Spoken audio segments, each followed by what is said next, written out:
A few years ago, I had this crazy hobby to make cheese. So it was quite fanatic. I was in the US for a few weeks to learn how to make cheese. And I was trying to replicate this whole process back in Asia. I was even in Indonesia, in Philippines, in Thailand, trying to look for a good source of raw fresh milk. And it was a big challenge. There were problems with contract farming. There were hormones and antibiotics that are being pumped into some cows. And as a result, the milk quality is not as good.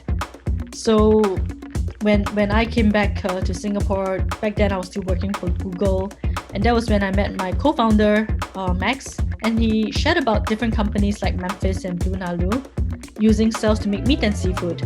So that was really intriguing for me.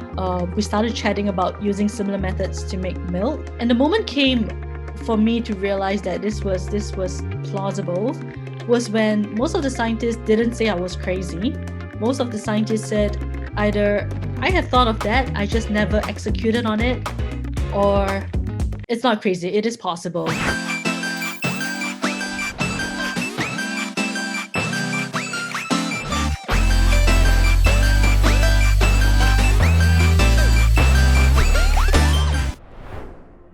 Hi everyone. My name is Feng Ru. I am the CEO and co-founder of Turtle Tree, and we are a Singapore-based and US-based company. I'm a Singaporean born and raised.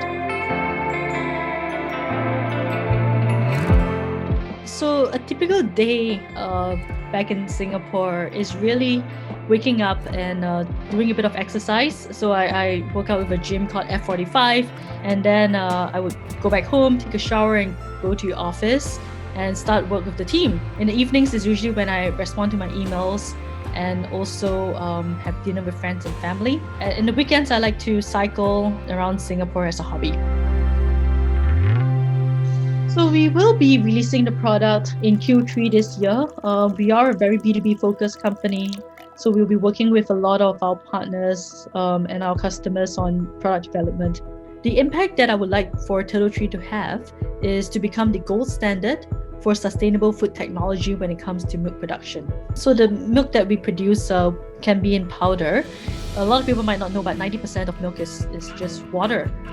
In Asia, it's still quite a novel and new technology. Being a founder in this space, especially in the food space, one of the bigger challenges is educating the investors about investing in deep tech. So let me give you an example, right? If you're investing in an app, typically the app would have at least 500,000 users on board already. It would be pretty well developed and it would have pretty good traction. As a result, the time for a 10x return for these investors is a lot faster. But when it comes to deep tech, we're talking about 7 or 10 year horizons because there is a lot of R&D that needs to be done. And as my scientists like to tell me, biology takes time. There are a lot of great startups that have great products, but nobody is buying a product. People are buying into your story, people are buying into your mission. It's a lot of conversations and also engaging not just our investors, but consumers, which is why we're having this conversation here today. It's about bringing community on board to make this whole industry work. So Turtle Tree's focus on innovative food technology for milk production makes Interseed a great platform for us to leverage, especially when it comes to finding talent as well as building knowledge within different regions in Southeast Asia. And we have been quite lucky to attract some of the best global talent out there.